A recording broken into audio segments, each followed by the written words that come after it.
ไม่ทรงค่าตัวใบมาด้วยวิดีโอคาเฮาในฉันตอบเรียกขับเป็นค่อยปันและหิ่งลำนั่นคือดำค่ะยินต้นขอบใจใหญ่ค่ะค่ะในนอกำนี้ในสมตรงนายเนี่ยคุณพรเขาก็เป็นลูกหลานทั้งสู่เซอห้องว่าเสียงสิ่งวิเศษในเขาในที่มีข้อสบสีกว่าใส่ความเสียวเลยในยับนับยำถึงพี่น้องมาปล่อยตังหมดตังสิ่งเสียมกันคือป่าเสียต่อเขาเสือตังหมดตังสิ่งปอบผ้าไม่เมืองเขาขาตังหมดตังสิ่งเสียมกันคือป่าอันเป็นปอดเท่าลงเขาขาในคือป่าอันเป็นสาวหันสาวซื้อเขาเสือตังหมดตังสิ่งขาในแค่โดในปีสมาเขาไม่ส่งมือว่าข้านส่งมือในเสียวเลยในข้อสุดท้ายความเขาสมาในป้อมถูเมียนเสนก็แค่โดข้างพาบรรลุลังสุดสิกับนี้ในเขาดีมีคอสั่งผักตอนถึงพี่น้องมาไปดังหมดดังเสียงแค่โดไปมองทำเอาสิกรรมกุกนขาไม่สนดังหมดดังเสียงขาออ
สองหลอดในมิดีเลยก็ไปทำสิกรรมค่ะนะ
ขึ้นหน้าเดีย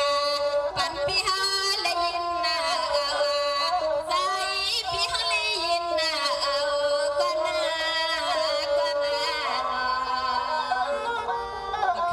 ในนออะไรยันกามาดีเขาเลยปีใจทุนละเฮาเลยสังในปีใจสังหลอดสองหลอดเฮาเลยสังในนอฮัลโหลปีในสมาสองหลอดในกันเนาะนั่นก็เป็นสองปานยกขาฮือในข้าวกองปองใสค่ะนะไปกันในเนาะสังวามเขียนนักในก็ขึ้นธรรมะเทนในก็ไรอยู่ค่ะในไปกาตั้งน้องตั้งหลังก็ซ้ำตึกขึ้นไว้น้ำในคณะติลัดน้ำก็เขาสมานหนาในเนาะอันไปเลยออกก็มีในแค่เนาะหันใส่หันคอบันสิกรรมค่ะนะ